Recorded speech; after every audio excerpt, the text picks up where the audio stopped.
Praise the Lord. இன்னைக்கு நம்ம பார்க்க போற விஷயம் காமவெறி போதகர் விசஸ் குத்துப்பாட்டு போதகர்.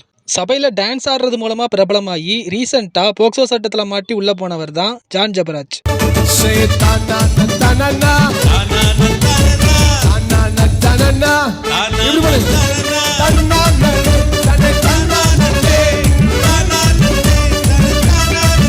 சினிமா பாடல் மூலமா தேவனை ஆராதனை பண்ணலாம் அப்படிங்கிற ஒரு புது ட்ரெண்டை இப்ப சபைகளுக்குள்ள கொண்டு வந்தவர் தான் ஜஸ்டின் இந்தியா.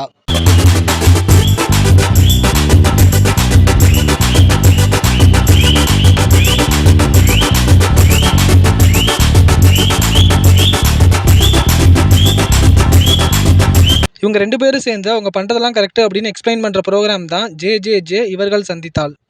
நீங்க ஒரு வீடியோல பேசியிருந்தீங்க, அதாவது ஃபாஸ்டிங்கை விட டான்ஸ் ஆடுறது பவர்ஃபுல். அப்போ நிறைய பேர் என்னன்னா அதுல ரொம்ப ஹர்ட் ஆகி எல்லாம் போட்டிருந்தீங்க. நீங்க சொன்னது 100க்கு 100 உண்மை.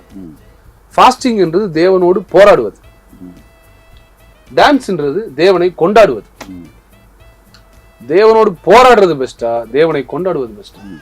தவறான போதனை மூலமா மக்களை தவறான வழியில கொண்டு போற இன்னொரு போதகரையும் இவங்க கூட இந்த ப்ரோக்ராம்ல சேர்த்திருக்காங்க. இந்த ப்ரோக்ராமோட ஹைலைட் என்ன அப்படின்னா, அவங்க என்னென்ன தப்பு பண்றாங்க அப்படின்னு அவங்க வாயாலேயே வாக்குமூலம் கொடுக்குறாங்க. ஸோ இந்த மாதிரி கேடுகட்ட போதகர்களை இன்னைக்கு ஊடுகட்டி வெளுக்க போறோம். புதுசாக நம்ம சேனலுக்கு வந்திருக்கிற ஃப்ரெண்ட்ஸ் மறக்காம நம்ம சேனலை சப்ஸ்கிரைப் பண்ணுங்க. அண்ட் உங்களோட கமெண்ட்ஸை மறக்காம கமெண்ட் செக்ஷன்ல பதிவு பண்ணுங்க.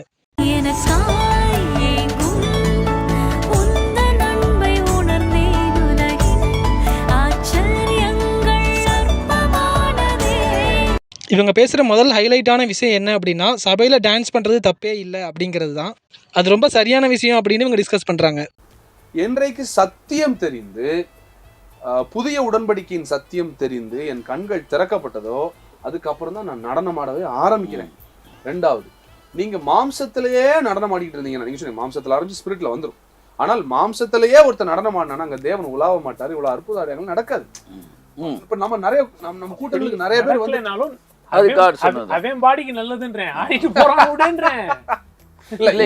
அதாவது ஒருத்தன் டான்ஸ் ஆடும்போது அவன் ஆவியில நிரம்பி கடவுள் கூட இணையறான் அப்படின்னு இவங்க சொல்றாங்க.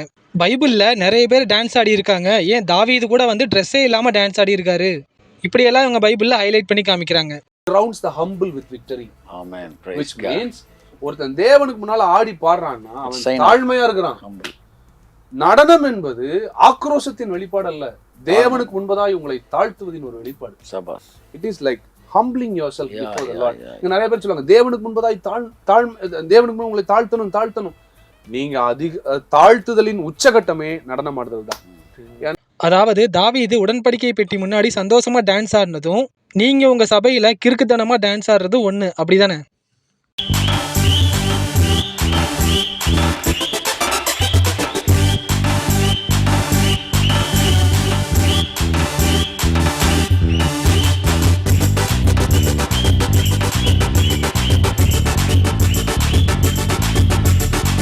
சரி, பைபிளில் இருக்கிறவங்க டான்ஸ் ஆடுறது உண்மையாக இருந்தாலும் போக்சோ சட்டத்தில் உள்ளே போன நீங்கள் எப்படி அவங்களுக்கு ஈக்குவலாக வர முடியும்? டான்ஸ் ஆடுறது உடம்புக்கு நல்லதுங்கிறது உண்மைதான், அதனால மனசில் இருக்கிற ஸ்ட்ரெஸ் குறையும் அப்படிங்கிறதும் உண்மைதான். ஆனால் இதெல்லாம் பண்ணுற இடம் சபை இல்லை. இதெல்லாம் கூட பரவாயில்ல, பைபிளில் இருக்குது அப்படின்னு நம்ம விட்டுறலாம். ஆனால் இயேசு கிறிஸ்துவே டான்ஸ் ஆடி இருக்காரு அப்படின்னு ஜஸ்டின் இந்தியா ஒரு போடு போட்டாரு. இயேசு ஆவியிலே களி கூர்ந்து, ஆவியில் களி கூர்ந்தார். அந்த ஆக்சுவலி இப்போ அதோட கிரீக் என்ன சொல்றாங்கன்னா வந்து he was praising with dance-னே இருக்கான். இந்த இதை வந்து இந்த பிரச்சனை வர்றதுக்கு முன்னாடி ஒரு புத்தகத்தில் ஒரு பெரிய ஊழியர் எழுதியிருக்கிறார். அந்த டான்ஸ்னே அந்த இடத்துல இயேசு நடனம் ஆடி. நீங்க டான்ஸ் ஆடுறீங்க, ஓகே. உங்க சபையில இருக்கிறவங்களும் அறிவில்லாம அதை ஃபாலோ பண்ணி டான்ஸ் ஆடுறாங்க, சரி.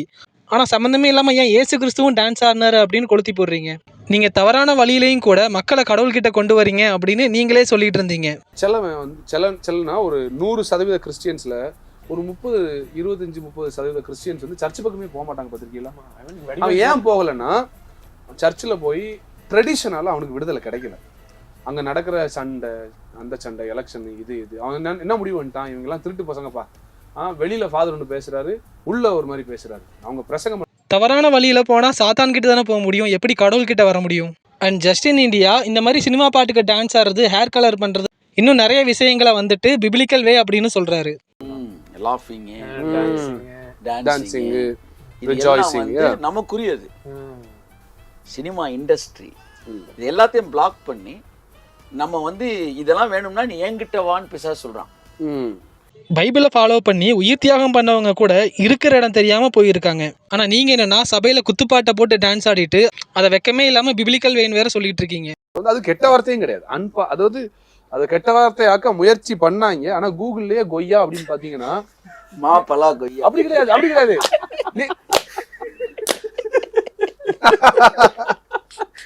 அது வந்து பயங்கர ஒரு பெரிய காமெடியா இருக்கு. அதுல அவங்க ரிப்பார்ட்னா நீங்க ரிப்பீட்டடா சொல்லிட்டே வரீங்க. கொய்யால அப்படின்னாலே மாடு மேய்ப்பவன் இருக்கு. சரி, கூகுள்ல. அண்ட் இவங்களை விமர்சனம் பண்ணுறது குற்றம் கண்டுபிடிக்கிறது தான் நம்ம வேலையாக இருக்குது அப்படின்னு ஒரு வீடியோவில் சொல்லியிருந்தாங்க. இவங்கெல்லாம் ஒழுங்காக இருந்தால் நம்ம ஏன் இவங்ககிட்ட குற்றம் கண்டுபிடிக்க போகிறோம், இல்லை விமர்சனம் பண்ண போகிறோம்? அப்போ இவங்கள மாதிரி ஆட்களை கண்மூடித்தனமாக ஃபாலோ பண்ணாதான் நம்ம உண்மையான விசுவாசிகளா என்ன சொல்கிறேன், நம்ம மேலே இருக்கிற அழைப்பிற்கும் கிருபைக்கும் வரங்களுக்கும் நம்ம மேலே இருக்கிற ஊழியத்திற்கும் நம்ம செய்கிற ஊழியத்திற்கும் ப்ராப்பர் அங்கீகாரம் கொடுக்கறதே மற்ற மதத்தினர் தான். அவனுக்கு தெரியும் இவன் ஃபேக்கு இவன் ரியல்ன்றது அவங்களுக்கு நல்லாவே தெரியும். ஒருத்தர் 2 பேர் இல்லை, விசுவாசிகள் மட்டும் இல்லை, இவங்களோட சீனியர்ஸே இவங்களை விமர்சனம் பண்ணிட்டு தான் இருக்காங்க. ஆனால் இவங்க அதுக்கும் என்ன சொல்கிறாங்கன்னா, இவங்க இந்த மாதிரி பிரசங்கம் பண்ண காரணமே இதுக்கு முன்னாடி இருந்த பாஸ்டர்ஸோட ப்ரேயர், அதோட பலன் அப்படின்னு தான் சொல்கிறாங்க. ஒரு பிரசங்கத்தை ஒரு 10 லட்சம் பேர் கேட்கறதுக்கு நீங்கள் 40 வருஷம் போராடி இருக்கீங்க. 40 வருஷம் போராடியும் உங்கள் கூட்டத்துக்கு கிரவுண்டில் 15,000 20,000 மேக்ஸிமம் 1 லட்சம் வரான். ஆனால் உங்கள் அடுத்த தலைமுறை எந்த எழுப்புதலுக்காக நீங்க ஜோம் பண்ணீங்க? எப்படிப்பட்ட தலைமுறை நீங்க எழுப்பணும்னு ஜோம் பண்ணீங்க? உங்க உபவாசம் யாருக்கு? எங்களுக்கு தானே. உங்க ஜெபம்லாம் யாருக்காக இருந்தது? இந்திய தேசம். யாரு இந்திய தேசம்னா மண்ணு பில்டிங்கா? அடுத்து பிறந்த வளர நாங்க தானே. எங்களுக்காக தானே ஜோம் பண்ணீங்க. இன்னைக்கு எங்களை ஆண்டவர் எடுத்து பயன்படுத்துறாரு. எங்க வளர்ச்சியே உங்க பிரேயரோட ஆன்சர்ன்றேன். உங்க ஜெபத்தோட ஆன்சர் தான் எங்க வளர்ச்சியே. இப்போ அதாவது இவங்க குத்துப்பாட்டு போட்டு டான்ஸ் ஆடுறதுக்காகவும் போக்சோ சட்டத்தில் உள்ள போறதுக்காகவும் தான் சீனியர் பாஸ்டர்ஸ் ப்ரே பண்ணியிருக்காங்க. டிஜிஎஸ் தினகரன் அவர்களையே இவர் வந்து சினிமா பாட்டில் இருந்தா சபையை கொண்டு வந்தாரு அப்படின்னு சொல்றாங்க. யாரு? டிஜிஎஸ் சொல்றாரு. இந்த பாடல் வந்து இயேசு அழைக்கிறார் ஊழியத்துக்கான பாடல் கிடையாது. இந்த பாடலை வச்சு தான் நான் ஊழியத்துக்கு பேர் வைக்கிறேன். இதை எழுதுனது ஆந்திராவில் நான் இருக்கும்போது ஒரு சினி கம்போசர் பார்த்தேன், சினி மியூசிக் டைரக்டர். அவன் வந்து ஒரு பாட்டை கம்போஸ் பண்ணி கொடுக்குறான் டிஜிஎஸ்க்கு. ஐயா இந்த பாடல் வந்து நான் கம்போஸ் பண்ணியிருக்கிறேன். உடனே அதை பாடுறாரு, பயங்கர எஃபெக்டிவாக இருந்தோன்னா அப்போ தான் ஊழியத்துக்கே பேர் வைக்கிறார் இயேசு அழைக்கிறார். டிஜிஎஸ் மட்டும் இல்லை, இன்னும் நிறைய பேர் அவங்க சபையில் தப்பான போதனை கூட பண்ணிட்டு இருக்காங்க. ஆனால் யாருமே இந்த அளவுக்குலாம் அசுத்தமாக இருக்கிறது இல்லை.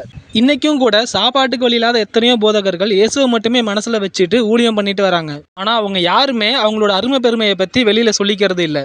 ஆனால் இவங்க என்னன்னா, இவங்க தான் என்னமோ கிறிஸ்தவத்தையே தலையில் வச்சு தாங்குற மாதிரி அவ்வளோ சீன் போட்டுட்டு இருக்காங்க. ஆதியாகமத்தோட முதல் வசனம், ஆதியிலே தேவன் வானத்தையும் பூமியையும் படைத்தார். இந்த ஒரு வெர்ஸில் பார்த்தோம்னா ஏகப்பட்ட சீக்ரெட்ஸ் இருக்கு. ஆனால் இவங்க என்னன்னா, இந்த பைபிள் வெர்ஸை ஆண்டவன் படைச்சான், என்கிட்ட கொடுத்தான், அனுபவி ராஜான்னு அனுப்பி வச்சான், அந்த பாட்டு கூட கம்பேர் பண்ணுறாங்க. படைச்சிட்டு தான் ஆதாமை படைச்சாரு, அந்த அளவு உன் மேலே நேசமாக இருக்கான்னு பேசி 3 நாள் பேசுறாரு ஃபாஸ்டிங் ப்ரேயரில். 3ஆவது நாள் ஃபாதர் வராரு, அன்னை செய்து 3 நாள் மகிமையாக இருந்துச்சு. இப்போ நான் 2 வரியில் உங்களுக்கு இதை புரிய வைக்கிறேன் அப்படின்ட்டு, ஆண்டவன் படைச்சான், என்கிட்ட கொடுத்தான், அனுபவி ராஜான்னு அனுப்பி வச்சான். 2 வரியில் முடிச்சிட்டாரு. இதை வந்து நீங்கள் இது வந்து கண்டென்ட் பேசாமல் ரைட்டு. 2வது இதை வந்து ஒரு சீரியஸ் இஷ்யூவாக ஆக்குற அளவுக்கு இல்லைன்றேன். இன்னும் நீ அந்த இடத்துக்கு மெச்சூர் ஆகலைன்றதான் என்னோட வருத்தம். ஏதோ சினிமாவுக்கு போயிருந்தா பெரிய ஆளாக இருப்பார் போல், பாவம் வேறு வழி இல்லாமல் பாஸ்டர் ஆகி இங்கே வந்து வர்ஷிப்பில் சினிமா பாட்டு பாடிட்டு இருக்காரு. இவங்க பண்ணுறதெல்லாம் கரெக்டுன்னு வேற ஒருத்தருக்கு ஒருத்தர் மாற்றி மாற்றி ஜால்ரா அடிச்சுக்கிறாங்க. பார்த்தீங்கன்னா சத்குருக்கு டான்ஸ் குறித்து பெட்டர் ரெவலேஷன் இருக்குது. அவர்கிட்ட கேட்குறாங்க ஒய் ஆர் யூ டான்சிங் அப்படின்னா அவர் சொல்கிறாரு, I am not dancing for the music, dances from the rhythm inside I'm dancing அப்படின்றான். That's true. இவங்க இந்த அளவுக்கு செழிப்பாகவும் திமிராகவும் இருக்க காரணம் இவரை கண்மூடித்தனமாக ஃபாலோ பண்ணுற இவங்களோட ஃபாலோவர்ஸ். பைபிளுக்கு கொஞ்சம் கூட சம்மந்தம் இல்லாத விஷயங்களை ஃபாலோ பண்ணுற இவங்களை ஃபாலோ பண்ணுறவங்க கண்டிப்பாக குருடாக தானே இருப்பாங்க. இவங்க கடவுளுக்கு எதிராக தப்பு பண்ணுறாங்கன்னு தெரிஞ்சு இவங்களை ஃபாலோ பண்ணாங்கன்னா அவங்க சாத்தானை ஃபாலோ பண்ணுறாங்கன்னு தான் அர்த்தம். இப்போவும் இவங்க பண்ணுறது தப்பு, அவங்க பண்ணுறது கரெக்டுன்னு எதுவும் நான் சொல்ல வரல. எப்போவுமே எது சரி எது தப்புங்கிறத பைபிளை வச்சு நீங்கள் கன்ஃபார்ம் பண்ணுங்கன்னு சொல்கிறேன். ஏன்னா ஒரு கனியை வச்சு அது நல்ல மரமா கெட்ட மரமான்னு தெரிஞ்சுக்கலான்னு பைபிள் சொல்லுது. ஸோ கடவுளோட வார்த்தையை பைபிளில் தேடுவோம், நித்திய வாழ்க்கையை பெறுவோம். ஆமீன். இவங்க பண்ண இன்னும் அட்டூழியங்களை இந்த வீடியோவோட நெக்ஸ்ட் பார்ட்டில் பார்க்கலாம். Praise the Lord.